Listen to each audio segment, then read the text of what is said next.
Welcome, everyone. We'll get started in just a moment.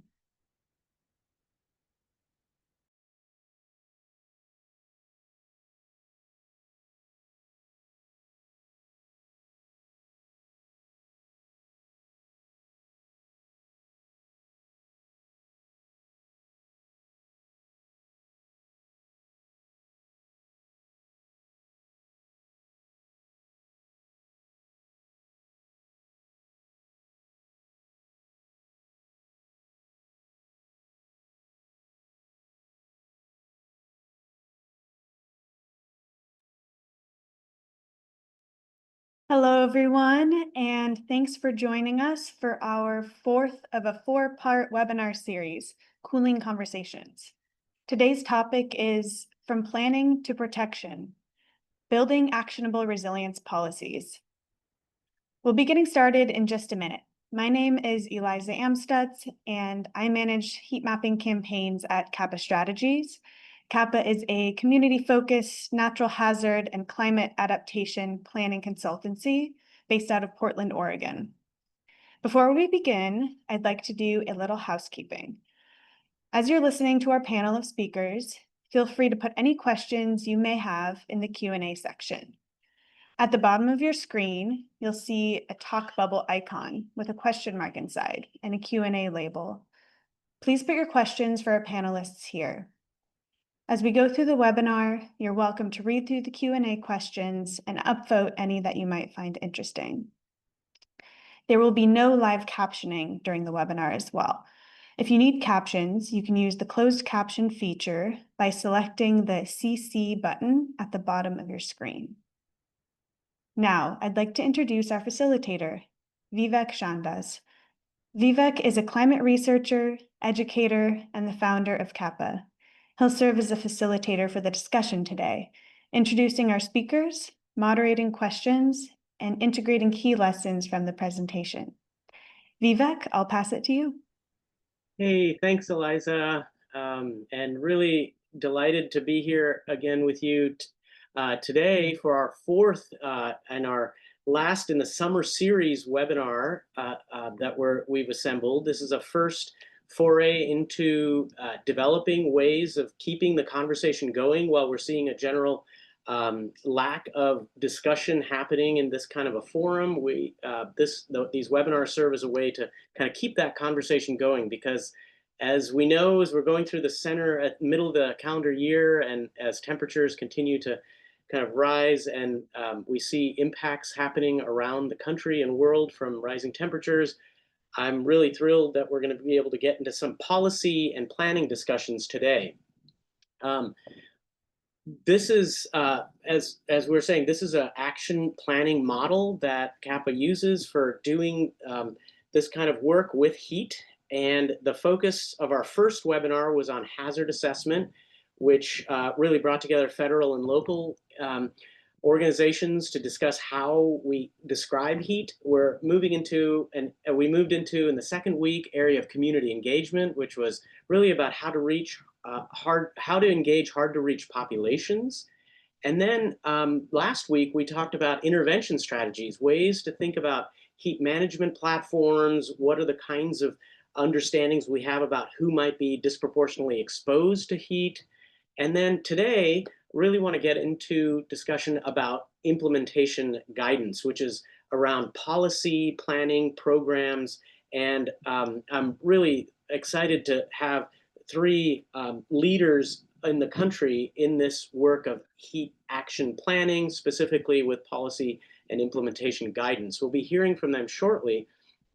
And before they take the virtual stage, I just want to note that we're starting at the federal level, again, similar to last week. And from that federal level, we're going to go down to a state level. And then from that state level, we're going to go down to a local perspective. So this kind of funnel, if you will, from federal to local really allows us to kind of establish the context and then get into parts of what it means to be doing this work with communities at the local scale. So really thrilled to start at that federal level. And I want to start by introducing the first speaker. I will introduce each speaker just before they speak, just so it's front of mind for everyone listening. And then also after each speaker, I'm going to have just a few questions that I'm going to ask for clarifications. I will note there's a Q&A option at the bottom of the Zoom screen that you're looking at. And I encourage you to use that Q&A to push any questions onto there that you think would be helpful for clarification, deep questions, clarifications, what have you, even things that you might consider these presentations not to cover. We really want to try to understand what's on your mind, and this Q&A function would allow you to kind of get into the substantive aspects of what it means to be getting into these conversations about heat action planning. So without further ado, let me introduce our first presenter. Really excited about having Grace Wilkerson here. Grace is the Senior Manager of Climate and Health on the Climate and Environment team at the Federation of American Scientists.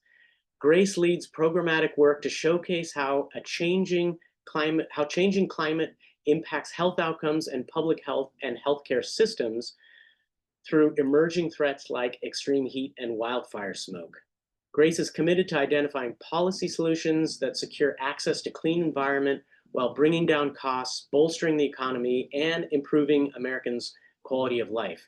Grace holds a Master's of Science in Material Science and Engineering from Northwestern University and a BS in Material Science and Nanoengineering from Rice University. So Grace, I'll turn the virtual stage over to you.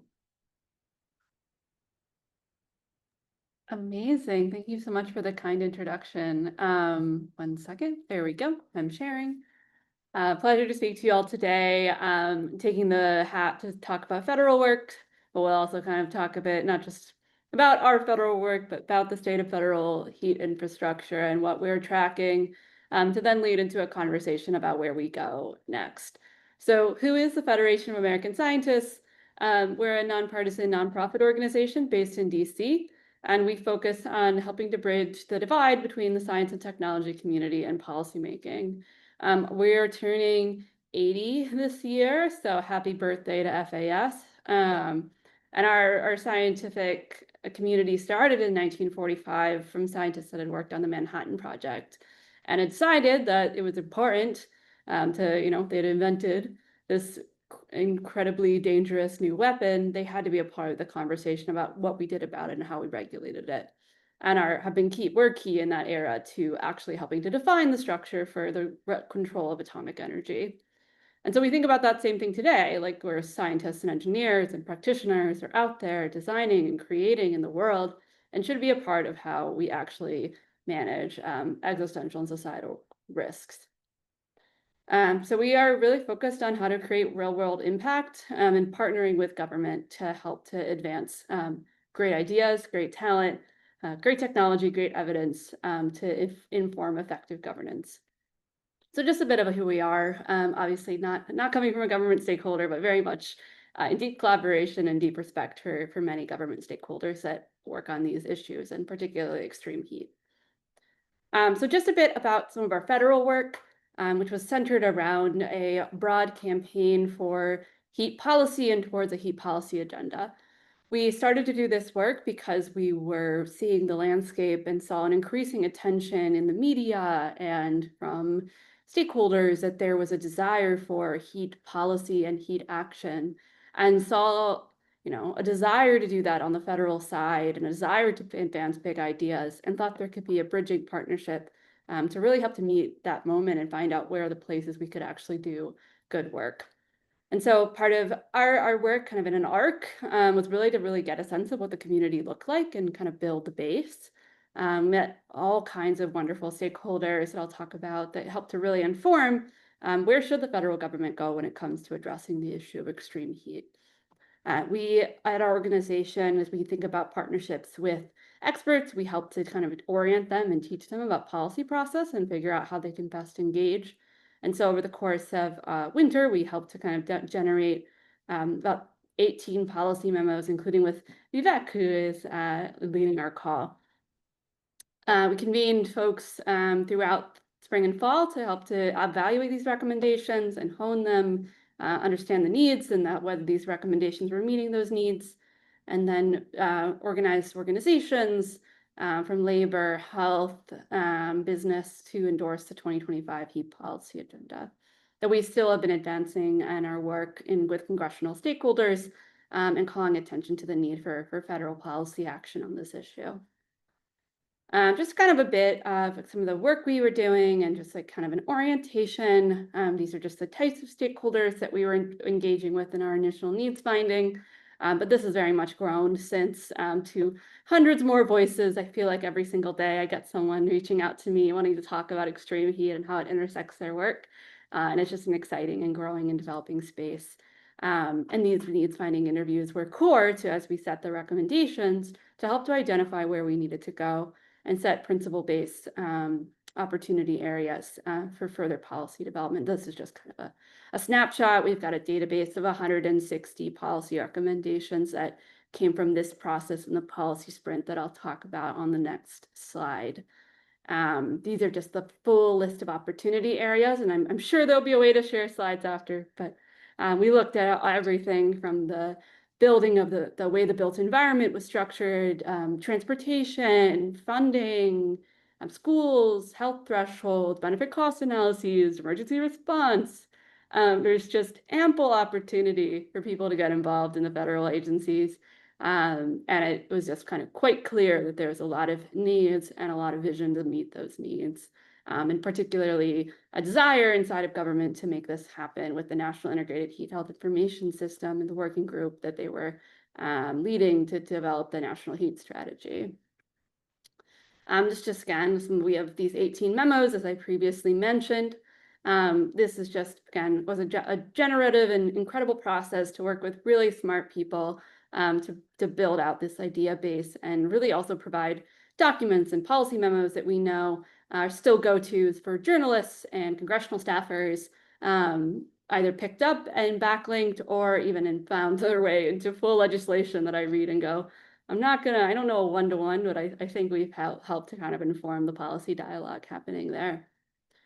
And this is just a kind of final snapshot on this era of our work, really kind of forming that base of organizations towards a heat policy agenda and continuing to grow from this base of groups because there's clearly a need for heat policy and there's clearly a desire for action. And so that building that voice and building those trusted stakeholders is really a key focus. Even in a moment of intense disruption, I think it's still important to be like, these are common sense solutions that a lot of organizations can and should support. And it's important that we really organize towards what the future should look like. And just to kind of close out before I kind of transition to the kind of next couple of points, I also just want to really highlight just some of the areas where FAS is a steward in helping to lead communities of practice and leadership towards shared policy goals and objectives. And these are just examples of groups that we work pretty closely with to really think deeply about how, we support what the needs are for cooling and the needs are for action on extreme heat. For the years I've worked on this, just summer after summer, seeing the impacts get worse and worse, I feel like, there's a need for that, polycentric collective leadership towards a future where we all can be safe and cool in a changing climate. So working really, with anyone who will work with us, I think, because these solutions should have that real broad base of support. And it's just important that we have really strong ties across all of these different actors in a collaborative way. That's just a bit of a snapshot of some of our federal work and some of the work we were doing and galvanizing towards.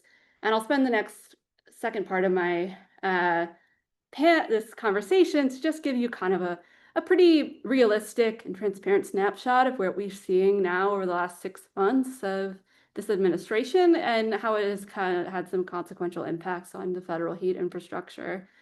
These were evaluated as of the program status in January of 25 and where they were at in late June. So there's been some updates that I've tried to be adaptive to in this conversation, but just knowing this is a rapidly changing landscape, and I think day by day everything can be different, which is really a hard environment to work in and plan around, particularly for stakeholders that are relying on federal information.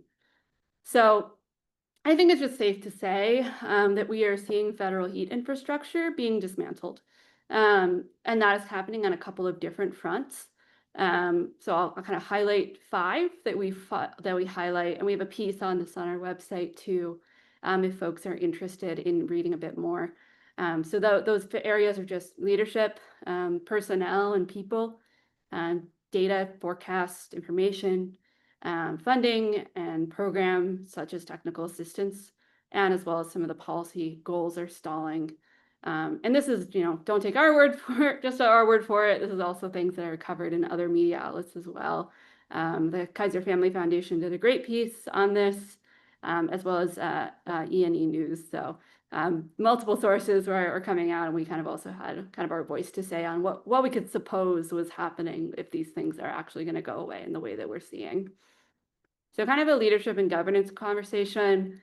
And as you heard, we still have the National Integrated Heat Health Information System, and they're still, there and doing great work to advance heat forecasts, heat warnings, heat tools. But as we kind of look across what we were seeing in terms of a collaborative cross-agency infrastructure for heat, there's been some loss of the leadership, either through early retirement offers or reductions in force.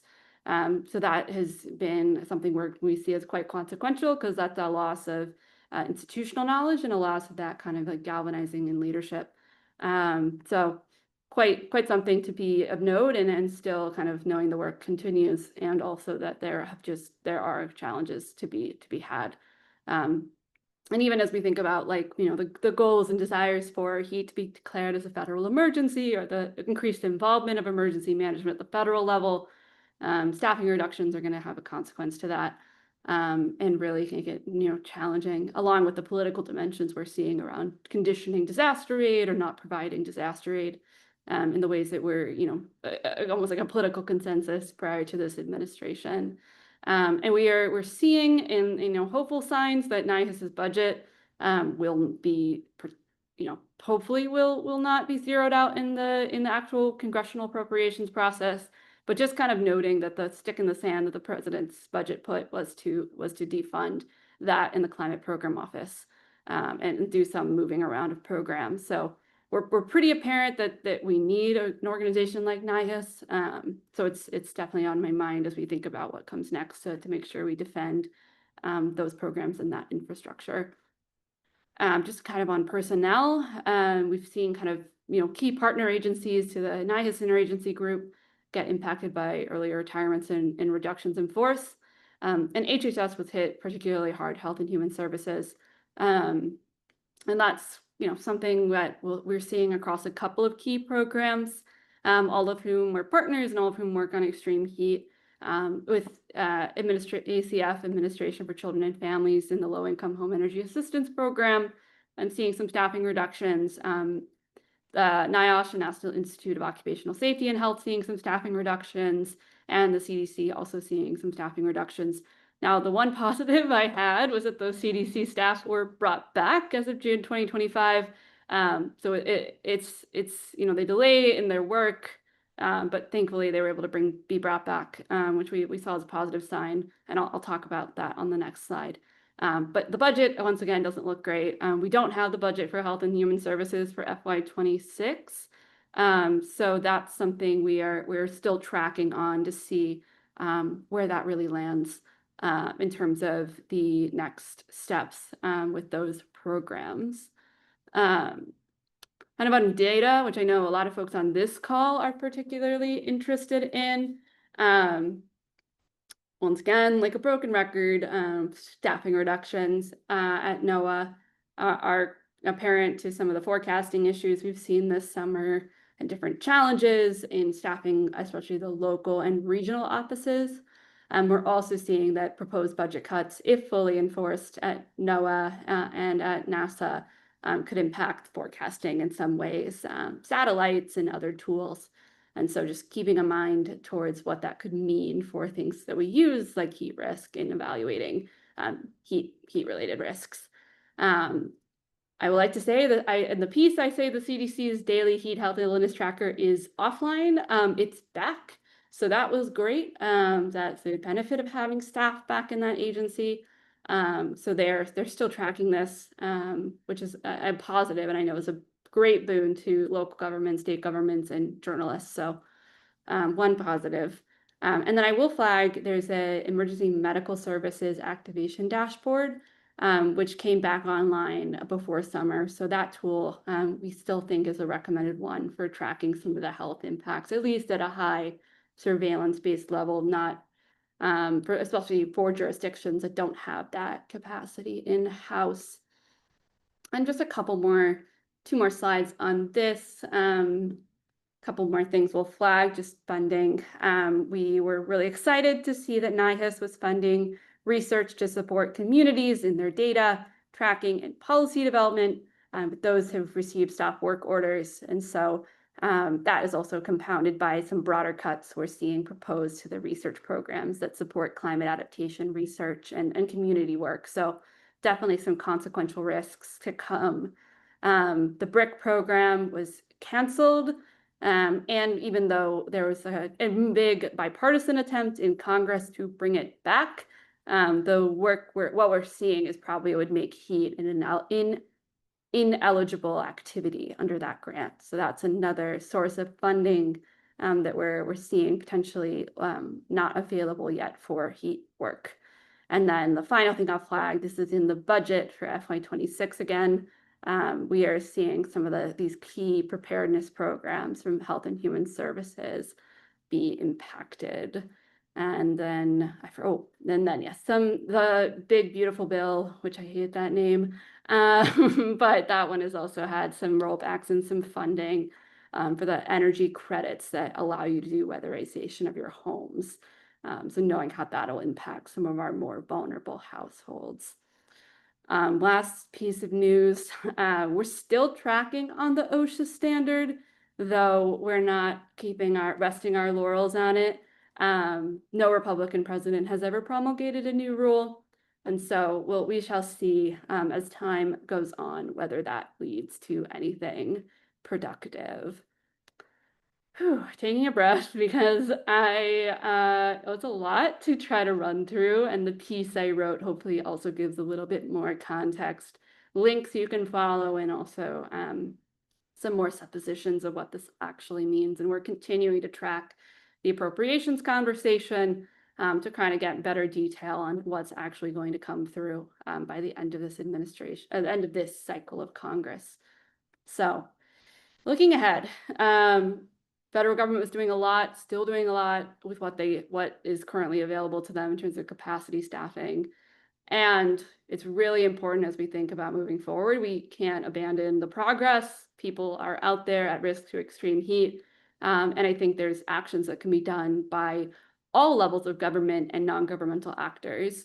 And I am mindful of time, but I'll just kind of do a little introduction to this. We have a very detailed and wonderful report we did with the Santa Cross Network, which includes Marta, who's on the call today, to really think critically about, one, how the Sun Belt region is leading the charge towards a heat resilient nation, and the ways in which we need to be really thinking critically about intergovernmental collaboration and non-governmental collaboration so that local governments, who are the ones who are stewarding the protections on the ground, have what they need to be successful. So we'll see that in the links in the chat, but would love for you to take a look because I think I'll just kind of give a high-level overview of some of the recommendations in this talk. But what we kind of did with that report and what we're thinking about as we move forward is we really need to have a polycentric process towards a heat-ready nation. It is going to take all of us. It's going to take a lot of collaboration, and everyone can play their part in some way. And so I'm excited that more states are moving forward resilience plans and heat action plans and heat policies.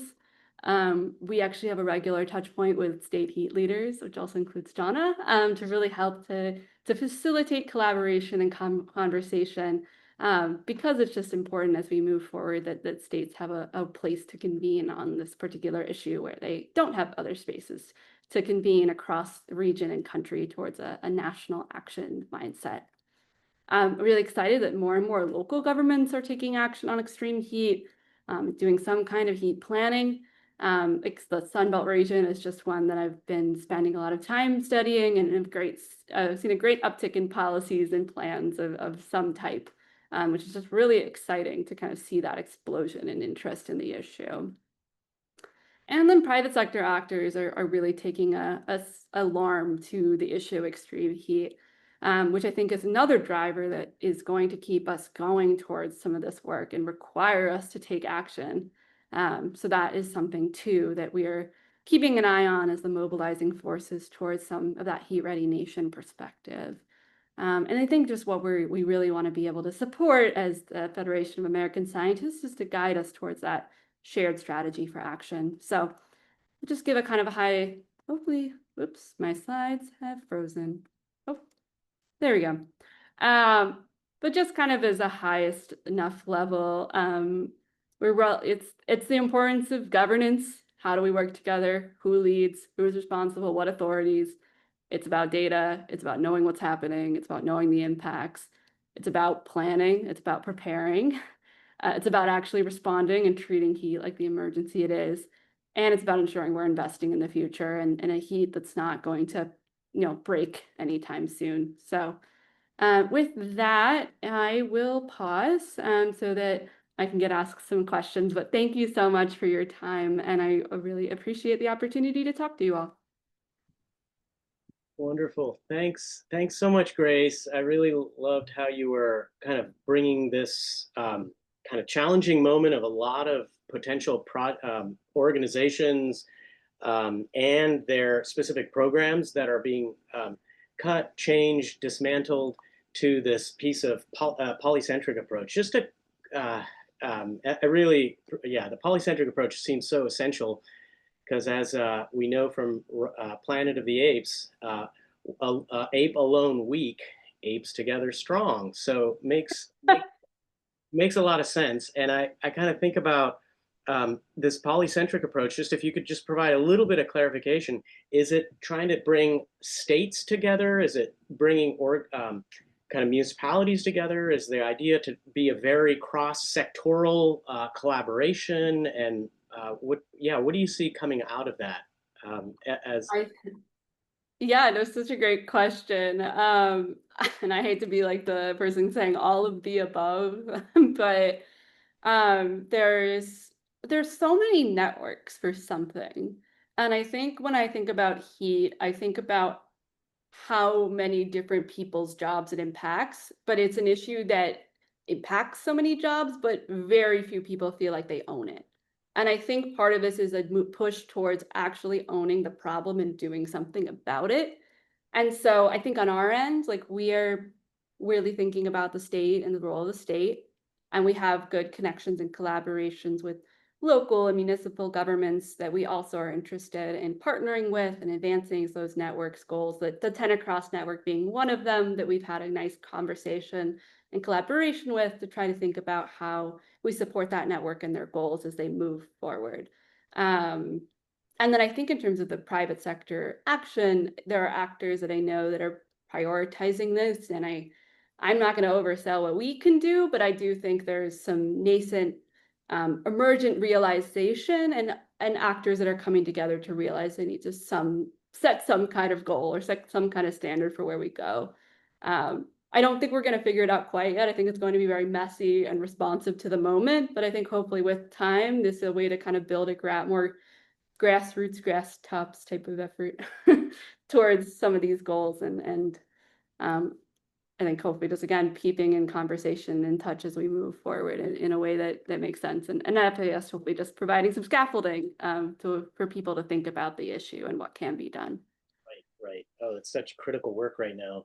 I want to make sure we're moving along with time, but there is a question or maybe even two in the Q&A. I'd encourage you to take a look at, Grace, that are specific to programs like LIHEAP and things like that. I think we might want to just kind of touch on as well, because that's the real world implication of these cuts. We start seeing it in terms of who's able to afford cooling in their homes. And so just really trying to tie that federal, as we're doing now, to state level and local. as we'll keep going. Thanks again, Grace. Really, really saddening news, sad news, but also really news that's in a way encouraging through the polycentric and kind of together approach that you're describing. So thank you. Thank you so much. Yeah, Jana Papathimu, I'd love to have you come on board. Yeah, hi, Jana. So I'm thrilled to introduce Jana. Jana has been a longtime colleague and collaborator, and I'm really delighted to introduce her. Jana is the Oregon State Resilience Officer. In that role, Jana advises Governor Tina Kotek on disaster resilience and emergency management. She previously worked for the city of Portland as an emergency manager and as the city's first chief resilience officer. Jana has also worked as a land use planner, policy advisor, and community organizer. She holds a bachelor's in urban studies and a master's in city planning from Massachusetts Institute of Technology, MIT. She lives in her hometown, Portland, Oregon. Jana, so grateful to have you here today.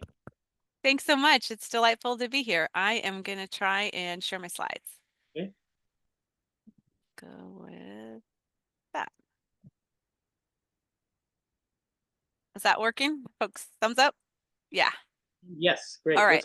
Thank you. Awesome. Thank you.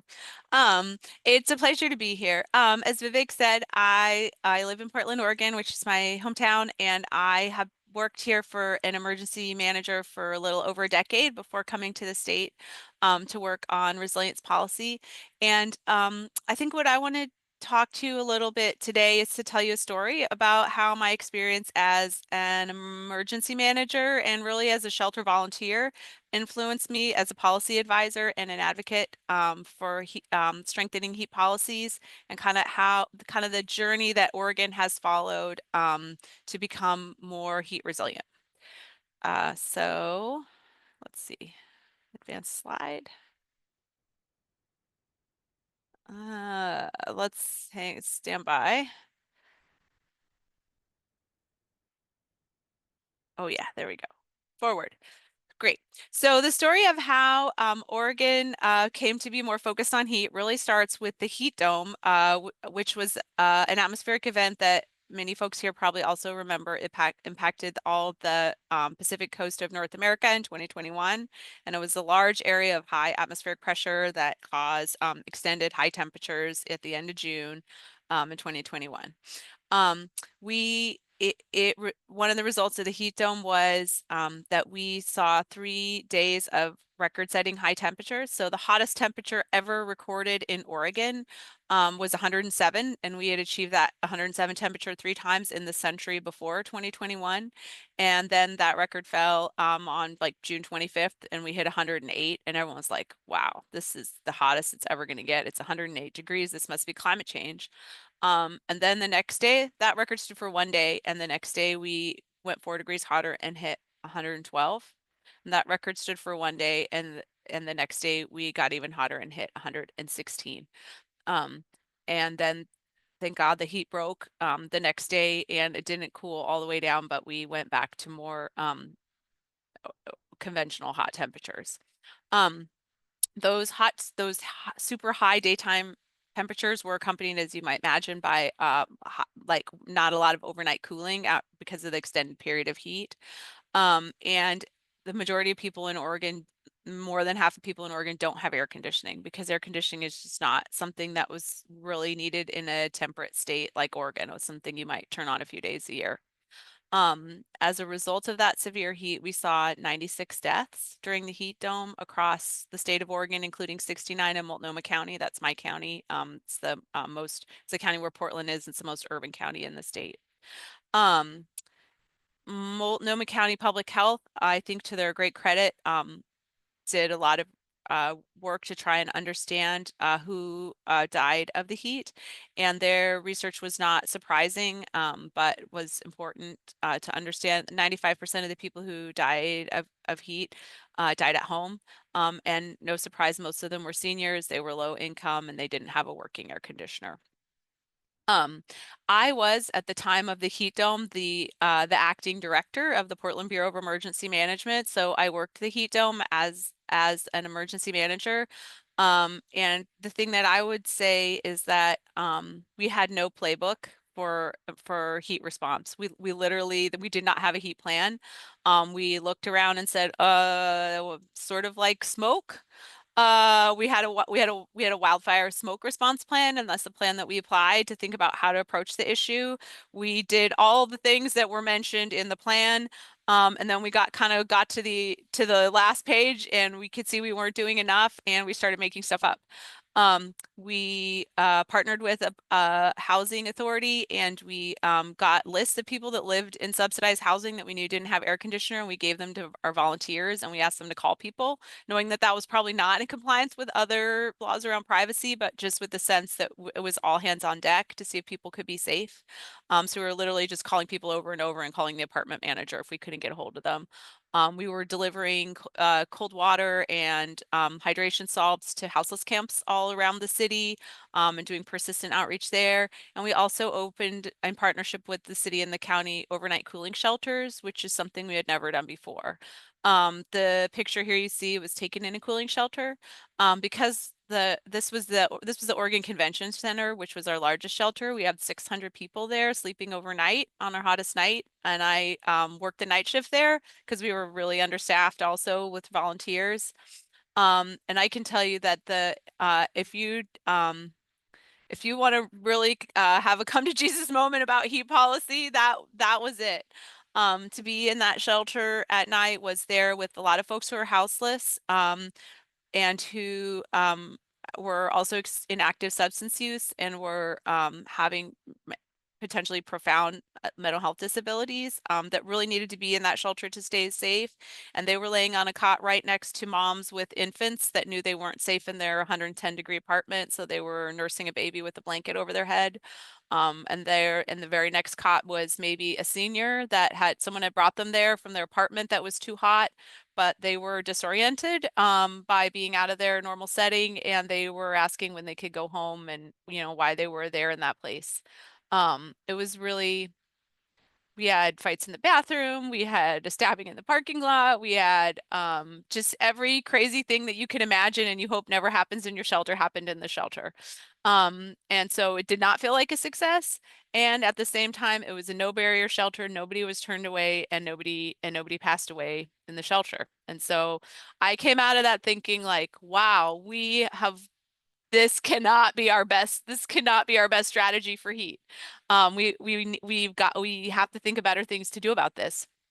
And a lot of people left the incident feeling like that was the answer. There was the topic of heat and heat deaths completely dominated the media for the rest of the summer.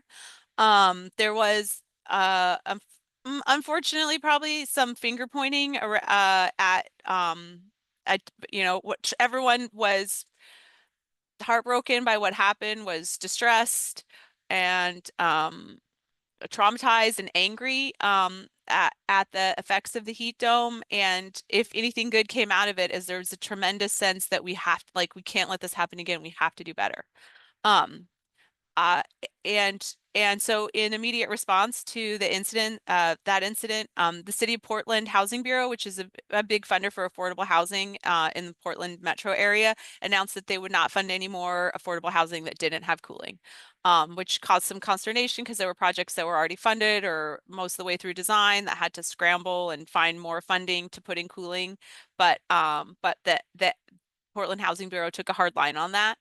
And also coming out of that was a working group of folks who mostly did affordable housing around the state. And they worked on legislation that came, it was Senate Bill 1536 that passed when the legislature reconvened that after the summer, that passed right to cooling legislation. The right to cooling legislation does not say you have a right to be cool. I wish it did. But what it does say is that your landlord can't prevent you from installing a window air conditioner. Because one of the things that came to light after the heat dome was that some folks who died of heat were prohibited from installing a window AC for like security reasons, or their landlord was afraid they damaged their unit. And so that's part of the reason it was so hot, and there was real outrage around that. The same right to cooling legislation also says that for new rental dwellings constructed after 2024, so giving people a little bit of a runway, that they had to have cooling in at least one room that was not a bathroom. So now if you build a new rental dwelling in Oregon, you have to provide cooling in at least one room. Another thing that came out of the immediate response that that I think is helped make Oregon a leader in this realm in heat is that the Oregon OSHA, so our state worker protections, they passed a emergency temporary rule around worker protections and heat. The Oregon OSHA rule starts to apply at 80 degrees, and it says that workers have a right to cool water to drink, like 64 ounces an hour, a big amount of water an hour, and a cool place to rest on their breaks, and that they need to get a 10-minute break every 2 hours, and then that goes up as the temperature goes up. So if you have people that are having to work in very high temperatures, they can be required, employers are required to allow them to rest for up to 40 minutes every hour. So you work for 20 and you take 40 off. And also says that employers have to provide monitoring of their employees. They have to have an emergency plan if someone gets heat illness. And so that was their emergency rule. And they OSHA, I think if we remember, it was also during the pandemic. So the public was maybe generally feeling a need to protect essential workers, and OSHA was definitely feeling very empowered because they were making a lot of temporary rules. But they wonderfully moved this from a temporary to a permanent rule pretty quickly after the summer ended. And so now Oregon OSHA has strong worker protections for heat across the state. And I think also notably, our protections don't there's no carve out. So in some states, they definitely apply to agricultural workers, but they don't apply to people who work indoors. And in Oregon, they apply to all workers, including people who work indoors, and specifically including people who work in prisons, which is also a common carve out. So that's something that we accomplished during that time. Another thing that came out of that maybe seems like a small thing, but from the perspective of local felt great, and also maybe in the context of what Grace has shared with us about focusing on the places where we can be impactful. Something that came up a lot in the media was that there were folks who were trying to get to a cooler place who waited at a bus stop in the heat, and the bus did not take them because they did not have the correct fare. And the way that we talked about it after that incident, and that I feel like is true and also compelling, is just to say a person standing at an intersection waiting for a bus when it's 110 degrees out is drowning in a sea of heat. And the bus that comes to pick them up is their lifeboat. And a lifeboat doesn't turn people away because they don't have the right fare. And our transit authority was tremendously criticized after the heat dome for turning people away for not having fare, and they now have a blanket policy that during a severe heat event that everybody rides for free. They ask you to pay the fare, but if you can't pay it, that's fine. Get on anyways, because they will not leave anybody at a transit stop when it's that hot out. And I think that that's important, and also it helps people get to access the other resources that we have for them. A couple other things I'll mention were cooling spaces, small grants at the Bureau of Emergency Management in Portland, and now it's some other emergency management agencies in Oregon. We said, look, if you want to open up your space for people to be cool, to stay cool when it's hot out, that's awesome, and we want to support you in that. We'll reimburse you for the material costs of doing so. So they don't pay people's salaries, but they say, like, if you buy water, if you buy snacks, if you need cleaning supplies, if you need like PPE, because this was still during the pandemic, to open up your space to others, then just be generous, open up your church or your community center or your whatever space that you have, and send us the receipts and we'll pay you back. And a lot of small spaces did open up, and then it helped us get at that issue we're recognizing of like having one giant shelter at the convention center was not going to work, that wasn't a safe space for everyone. We needed other options. Another one was misting tents, which were initially made by volunteers during the heat dome. It's kind of like a pop-up mutual aid, but became a program of the Bureau where we also gave away what it sounds like, a tent that provides shade and misting for people to get cool in a public place like a park. These turned out to be really helpful for some, particularly folks in the houseless community who had probably negative experiences in shelters in the past, or who had a lot of stuff or animals, or for whatever reason didn't feel safe and comfortable in an indoor space with a lot of other people, but who could stay relatively cool and safe in a misting tent. And also by them not having to cram themselves into a shelter when they didn't want to be there, made the shelter safer for other people who wanted that environment. And so misting tents are something that that the city gives away. And then finally, the state of Oregon, through the Human Services Department, Office of Resilience and Emergency Management, bought some climate trailers that also came funded through the Right to Cooling legislation, but it means that they now have trucks that have like large industrial portable air conditioners with backup generation, and also a suite of supplies like cots and blankets and things, so they can load up a semi and drive to a place and pop open a cooling shelter in an emergency if they need to, and that they're available to be deployed to small communities that don't otherwise have the capacity to set up cooling shelters in an emergency. So all those are things that were accomplishments that came in like the 12 months after the heat dome.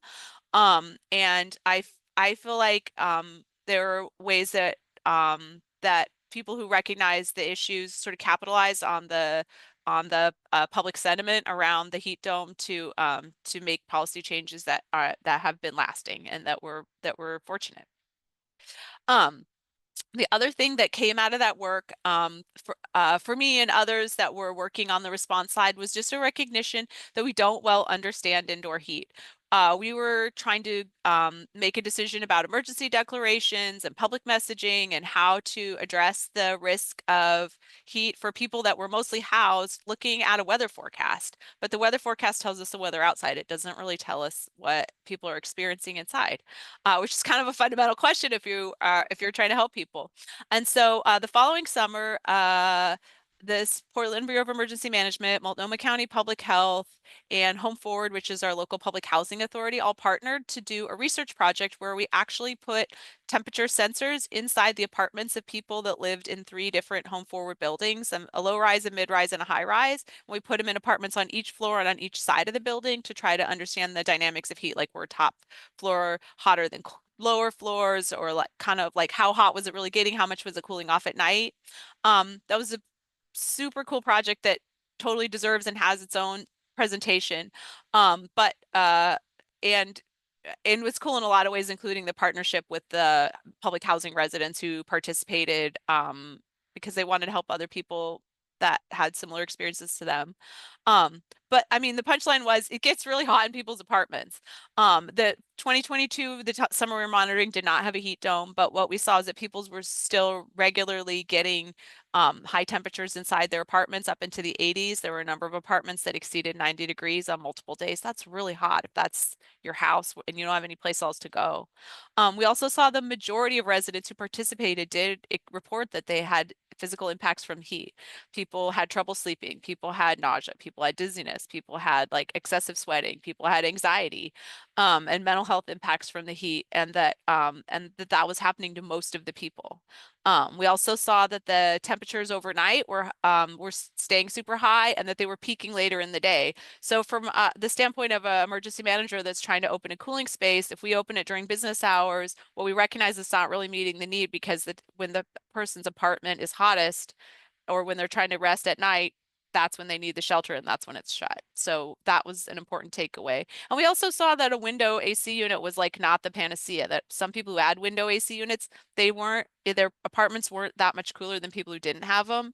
And there were also residents who didn't have window units who had really smart strategies with like window films and like light blocker curtains that they were opening and closing strategically, and fans and different things they were doing in their apartment, and that they were able to stay relatively cool without having an AC unit. So it really it was encouraging in that residents actually had agency and were effective in changing their own environment when they had the knowledge and they had the resources to do it.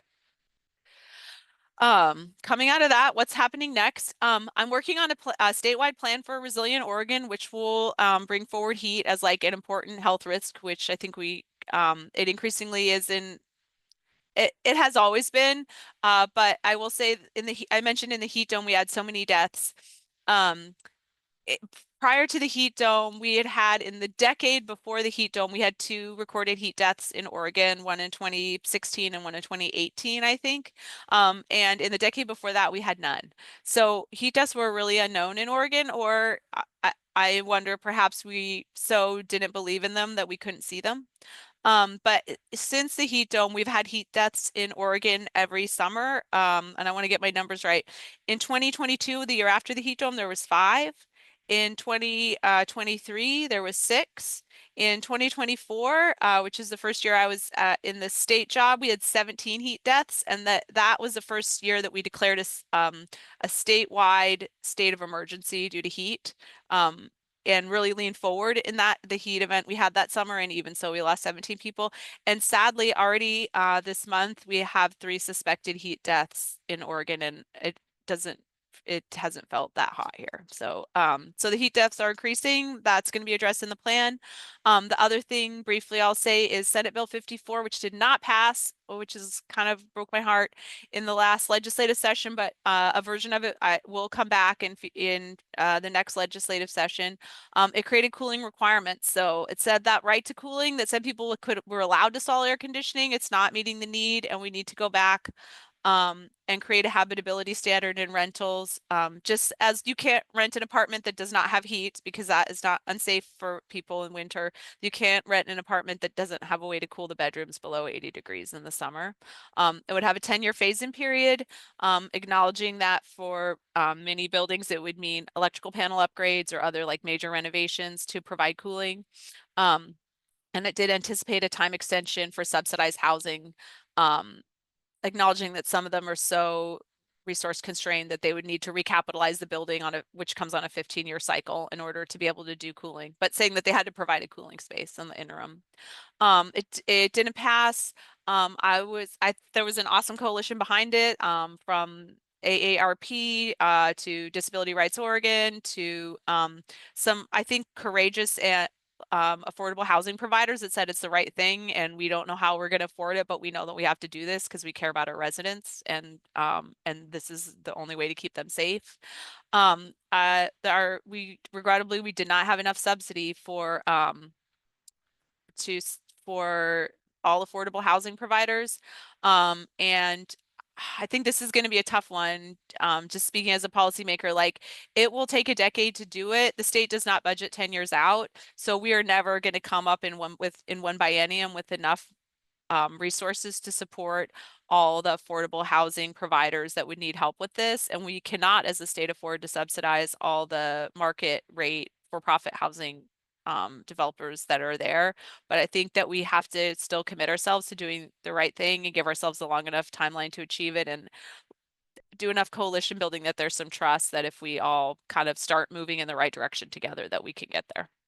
The other thing I'm just tracking, which I'll just throw in, is International Building Code standards for cooling. I want these to change.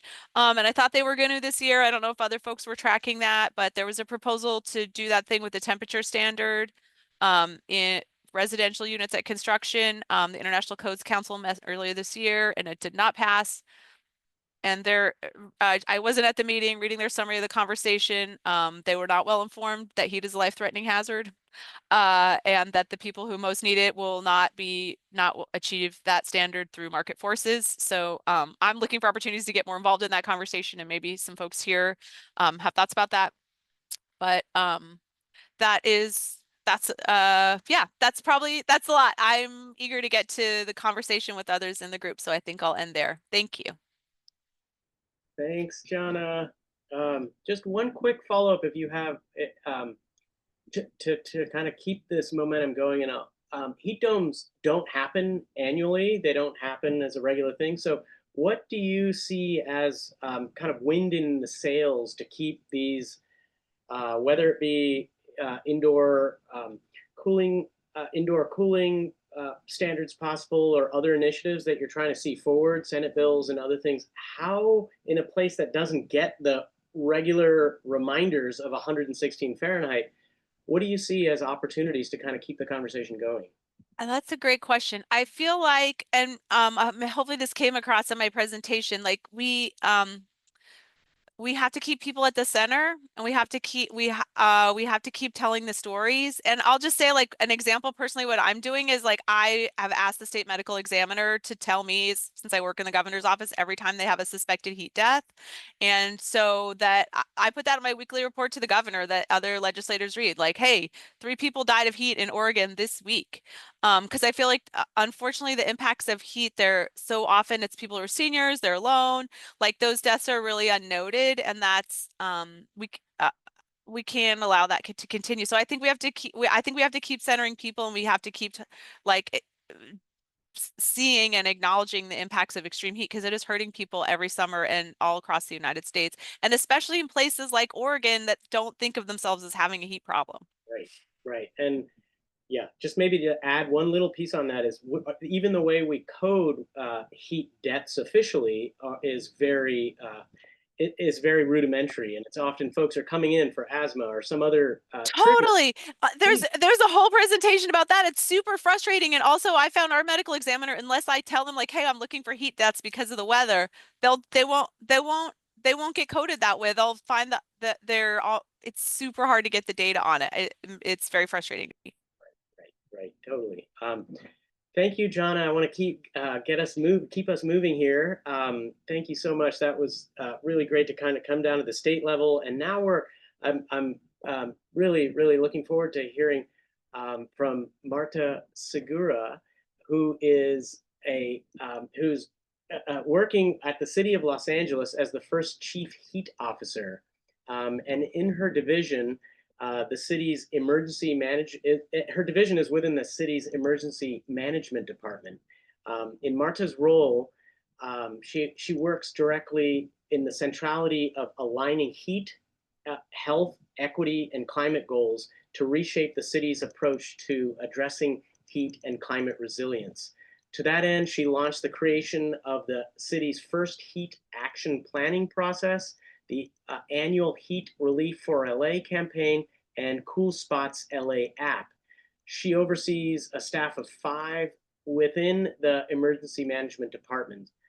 Martha's career includes having been a program officer for the California Endowment, a local Los Angeles City Planning Commissioner, a senior policy advisor to the then Mayor Garcetti, and over 20 years as an environmental justice leader. Her passion lies in co-creating livable, healthy, resilient communities. Marta, thank you for joining us. I want to turn the virtual stage over to you for some local perspectives. Thank you. Well, thank you, Vivek. Can you guys see my screen because it says it's sharing? Yep, it looks great. Fantastic. All right, perfect. Hi, everybody. So glad to be here among practitioners, people who really know the practice, art, and science of extreme heat. You guys are innovators, you're pioneers. I love everything Grace said about, creating nationwide communities of practice and ensuring that we're sharing this information amongst each other, even under this administration, because we need to stay optimistic about the future, and we need to continue to hold this information for future generations. And that's why I think webinars like this are so important, because we can share with others what we've done. And that's what I plan to focus on. You see, I called it Co-Creating Local Heat Safety and Resilience Policy, LA Story. Not unlike the previous speaker, we also have a story. In LA, during the pandemic, we had one of the most historic, worst heat seasons that we'd ever had. And kind of in alignment, that same year, UCLA came up with a 10-year study of how extreme heat impacts different communities differently. So in other words, the more low income, historically disinvested, traditionally redlined, overpolluted communities, not surprisingly, were the ones that had the higher rates of heat injury, heat hospitalization, and heat mortality. So I think the combination of that data, that historic heat wave during the pandemic, and the role of journalism, because the LA Times did a fabulous story combining the, the stories of people that were impacted by extreme heat, the actual data from the academic report. That really caught the attention of compassionate council members at the city of Los Angeles. And I remember specifically then Council President Krikorian saying it is completely unacceptable for these people to be dying of preventable injuries from extreme heat, because extreme heat has been a silent killer. However, most of it is preventable. And we'll talk a little bit more about why that is later. I also want to share with you then the goal then became, how do we prevent these excess heat injuries and deaths? And then just to comment a little bit about Jonah's, troubles with the chief medical examiner. This study, what I thought was phenomenal is that it used an epidemiologic tool, not the chief medical examiner, because what it does, it just, it counts the excess hospitalizations, the excess 911 calls, the excess mortality just during the declared and activated heat wave. And then they compare it to days when there aren't heat waves. And then they were able to determine a correlation between excessively hot days and heat alerts with those excessive heat injuries, hospitalizations, and deaths. So I think that that number, even though it's a standard epidemiologic tool, is a much closer number for advocates to use for policy making, for ensuring that you're heard, because those chief medical examiners haven't really been trained to identify the difference between kidney failure, heart failure, an asthma attack, and heat injury. They will record that it's a cardiac failure or that's kidney failure, but they won't take into consideration that it was excessively hot, there was an ozone layer, there was air pollution, and that exacerbated the impact on that person with pre-existing health conditions. And that is what catalyzed the injury or the mortality, right? So we need to do a lot more training of our medical practitioners, of our nurses, of our community clinics. And that conversation is happening in California. And fortunately, the state is funding some of that work to create broader awareness in our medical community. But, there is this debate or tension that, oh no, we should just use the hospital's numbers of those that they've associated with extreme death. Well, I think there's an undercount, and there will continue to be an undercount of those types of recordings until everybody is educated and trained in the hospital and clinic system to really be able to identify what is a heat-related injury or death. So moving on, I think we need local legislation. Fortunately, the same council member, then council president, got the support of the other council members to create an administrative code to not only create a chief heat officer, but also to mandate that the city of LA should create its own heat action plan, and that we, as a chief heat officer, we would work with the emergency management department to improve our emergency alert system for extreme heat. So because, alert, I'll talk a little bit about it later, but alert systems are not perfect. They're communicated kind of clumsily through the media, through government. You really need a bottom-up approach. So one of our solutions, and I'll talk about it later, is our Heat Relief for LA campaign. We have to start building awareness in the local communities, bottom-up approach, so that people understand that extreme heat is not like your grandmother's summer. Extreme heat is a lot more dangerous. The heat waves come much more frequently. They come day after day. So if you have consecutive days of extreme heat, that's a lot more dangerous than 1 or 2 days of extreme heat. So we try to convey the difference between extreme heat waves 10, 20 years ago and extreme heat waves now, and why these are causing greater injuries and mortalities. Fortunately, in California, the governor's office does have an extreme heat action plan. Again, the story behind that is academic research at UCLA identified that there was no coordinated system at the state level to respond to and be proactive about how we address extreme heat. This governor took that very seriously 3-4 years ago. So then they created an extreme heat action plan. And that has allowed more funding for this UCLA research. And we just received a grant from the governor's office to complete our extreme heat action plan as well. And here's some of the data from that research that I was talking about. There are 31% more extreme heat days, or will be 31% more extreme heat days by 2050. And that number has probably increased because we have had so many more record-breaking heat seasons in LA. So that research is going to come out again maybe in a month, and I'll revise these numbers. The other number that's important is that there are about 1,200 excess emergency room visits on extreme heat days due to heat-related illness. And this is from data from 2009 to 2018. And so we're kind of using this as this number of 1,177 as our baseline.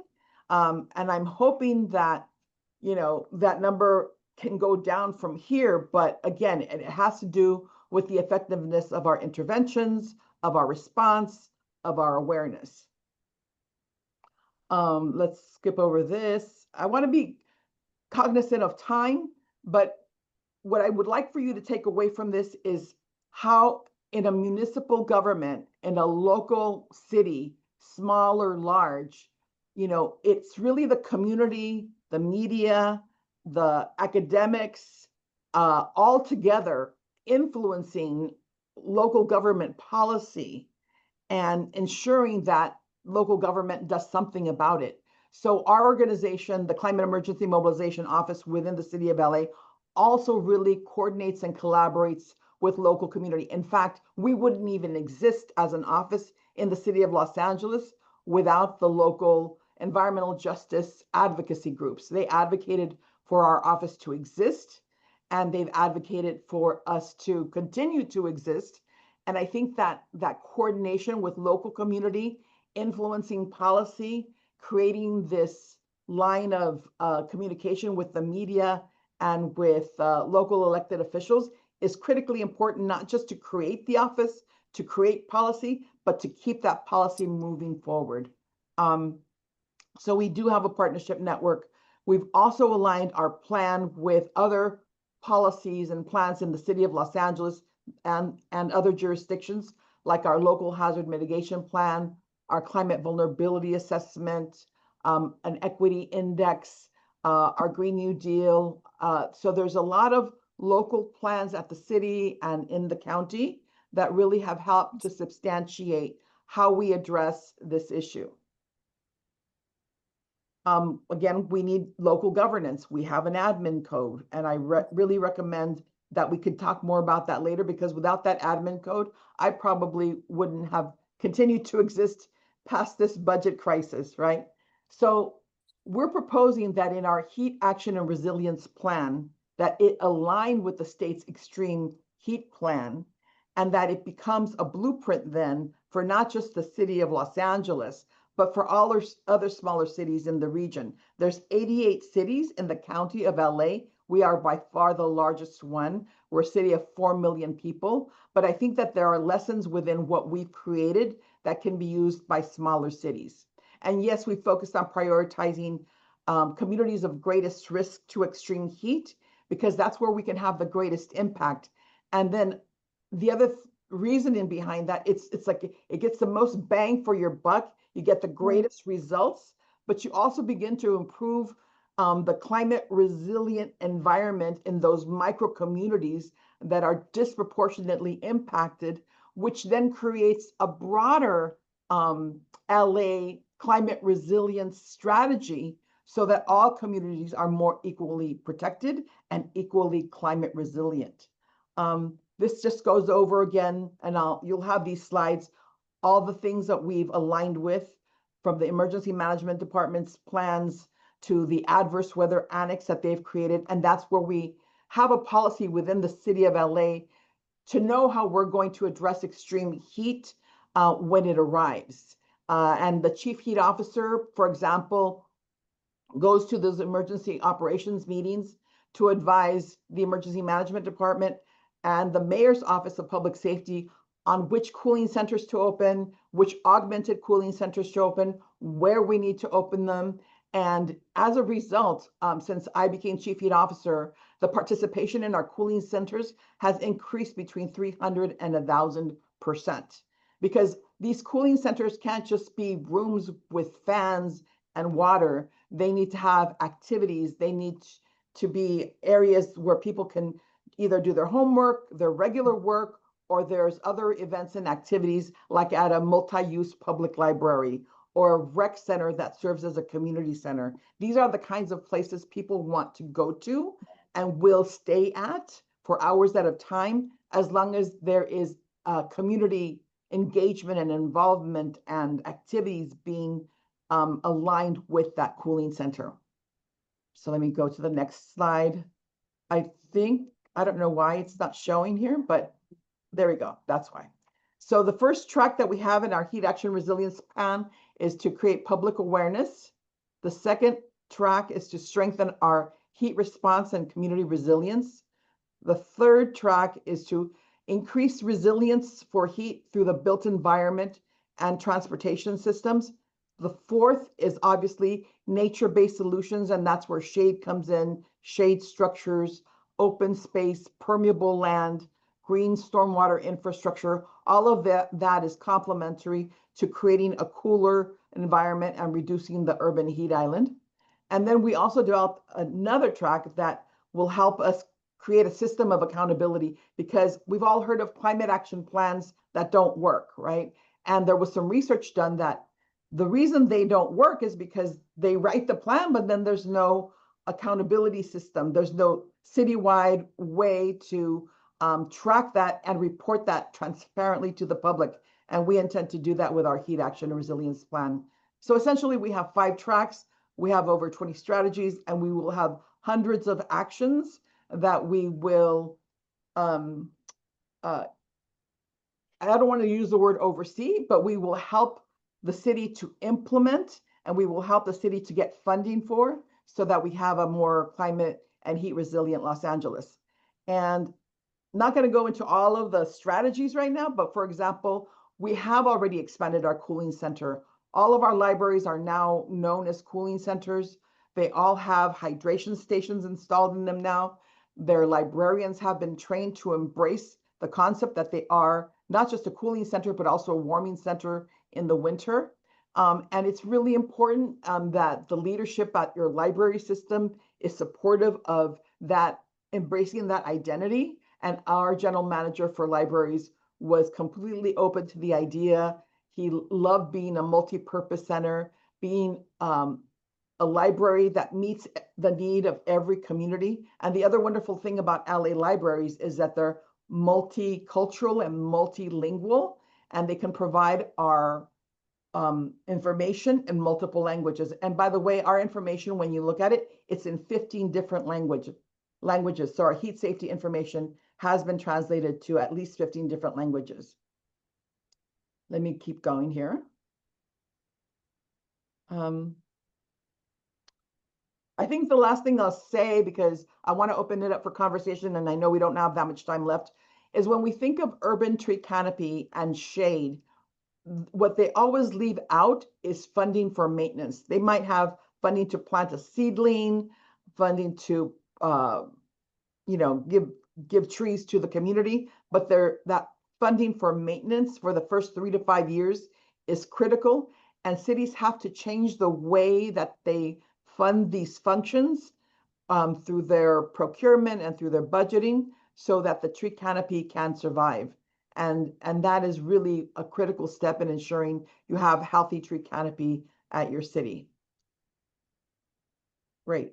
And then we don't only do Heat Relief for LA campaign. We also have a webinar series, very much like CAPA's. We have over 75 organizations that are part of our partnership network. We have a social media campaign, an earned mass media campaign. We have a PSA campaign on our metro buses, our bus shelters, and we work with community health educators known as promotoras. So we're trying to constantly increase that alliance of organizations and businesses that work with us to ensure people are aware what resources we have, but also what the dangers of heat are. And these are just some examples of our materials that you're welcome to have free on our digital space. This is a vision of the bus that, a visibility of the bus that we have with water, shade, rest, and check-in. Some of our links for our materials that you'll also have a copy of, and our resources. And then finally, it takes collaboration. It takes an entire, city. We have the support from the mayor and the mayor's climate cabinet. We have an extreme heat working group in there. We have the support from the city council. We have the support from the community, but it wasn't always that way. You really have to work at those collaborations, those relationships. And my most important relationship is obviously with our constituency, because they keep us informed, they keep us on our toes, and they tell us what we're doing right and what we're doing wrong. And I know that if it wasn't for them, we wouldn't exist. So I think I'll stop there because I know we need some time for Q&A. Thanks again for inviting me, and I hope that was helpful to the cities out there. Wonderful. Thanks, Marta. Super, super interesting. You're clearly deep in the heat work locally. That's fabulous. And I want to kind of bring us all together actually for conversation for the last few minutes. And just Marta, your note about accountability really struck a chord with me. And I wanted to just kind of ask all of you, as you think about this work and as you think about ways to characterize success of this work that you're all doing, can you think about how you track and how you evaluate success? I often hear mortality as being this blunt kind of measure of heat success, and I think it's probably a bit more nuanced than that. So It's totally like, but did you die? And then if you didn't die, then we're doing a good job. I totally agree. I don't like that as a metric. Yeah, so I'm curious, where do you go with that locally, at the state level, at the federal level? Like, what do you see? I mean, these plans are incredible that you're describing. These policy initiatives are incredible. The following of the science to kind of track the work is really inspiring. So I'm curious how you think about success in this field. What are the things you're paying attention to?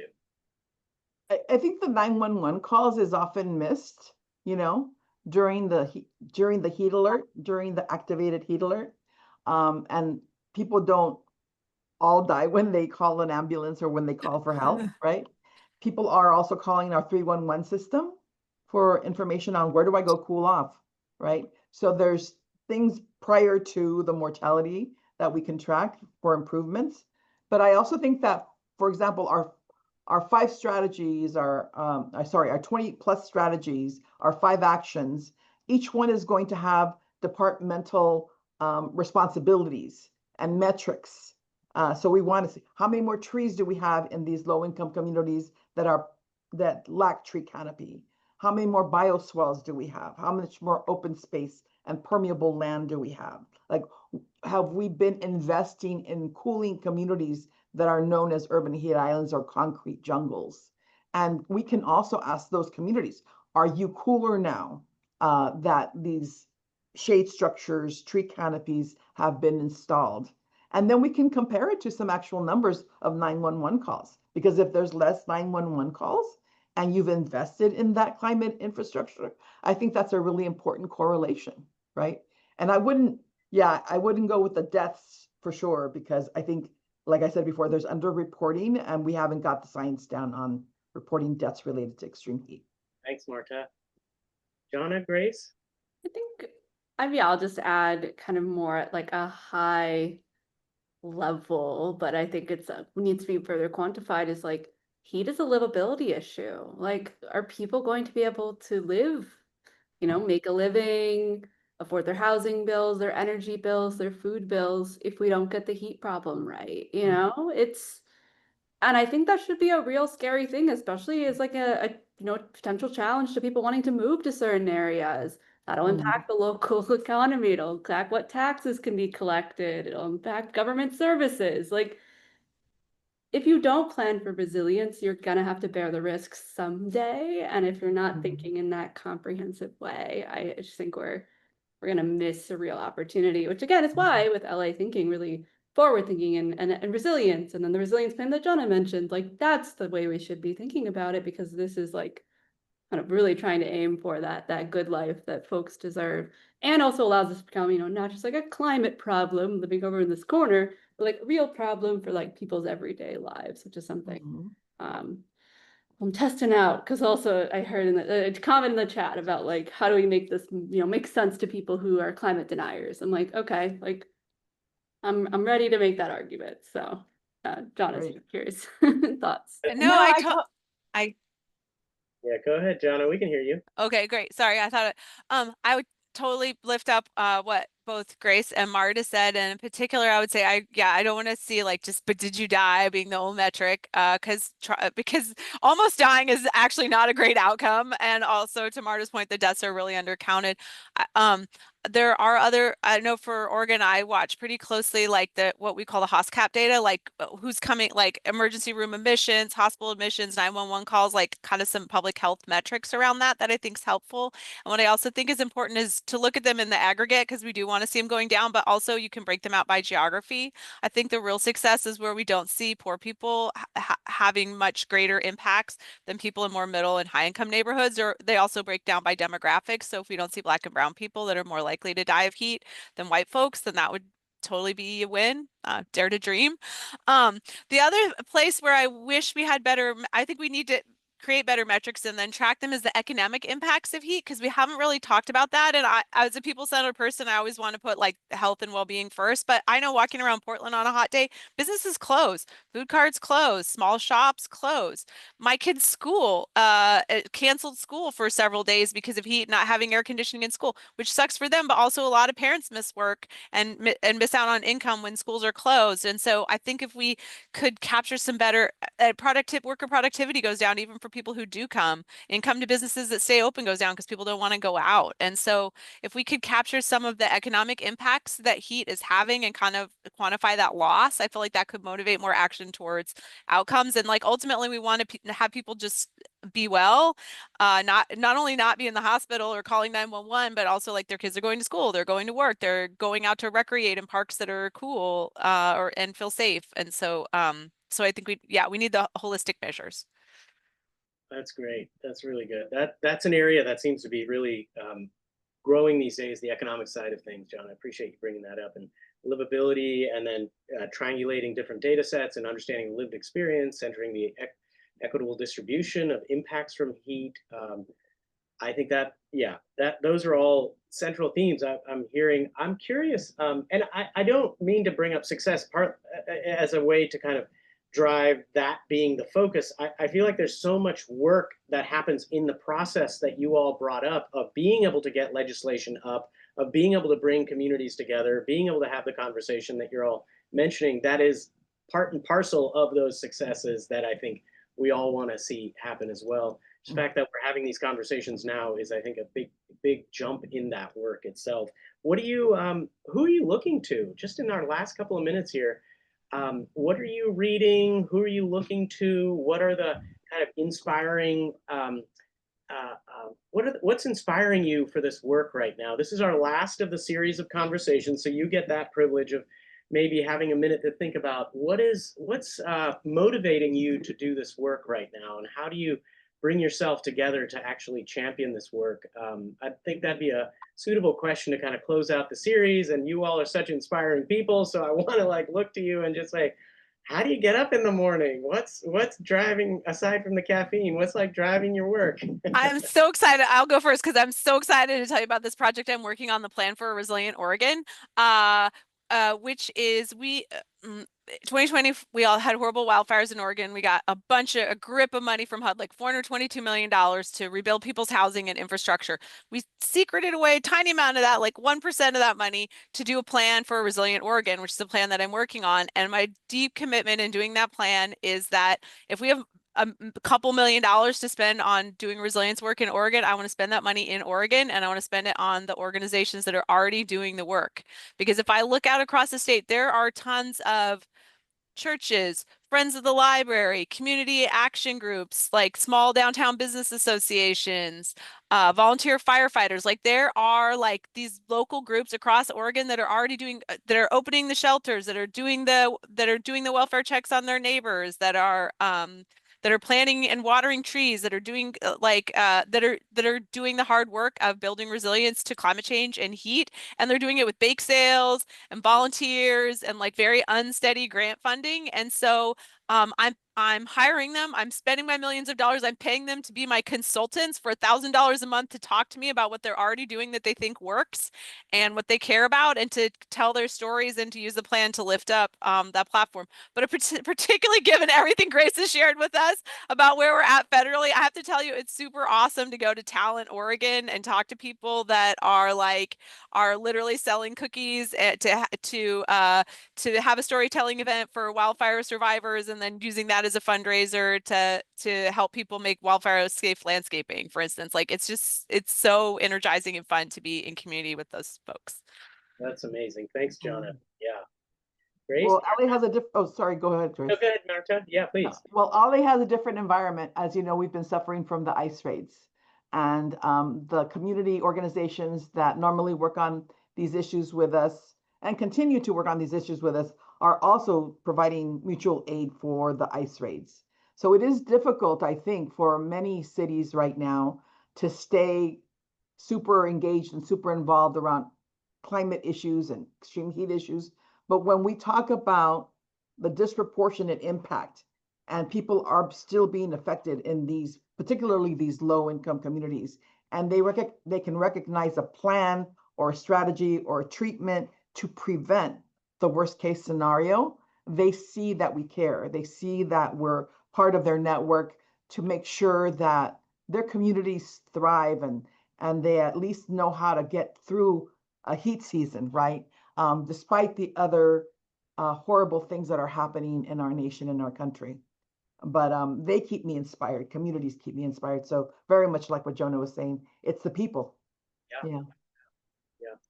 I got a plus of the people. I know it's like, but it is. I mean, it's like the community of folks just keeps growing, and I just feel like I keep making new friends and collaborators, and that's my positive. So my success is just we keep growing the network and the base of folks that care about this issue, want to do something on this issue, and finding ways that we can work together.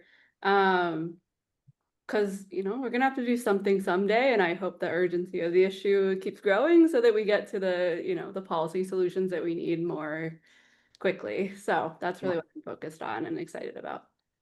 Love it. Love it. Thank you so much. This is, it feels like a very apropos way to close this out as well.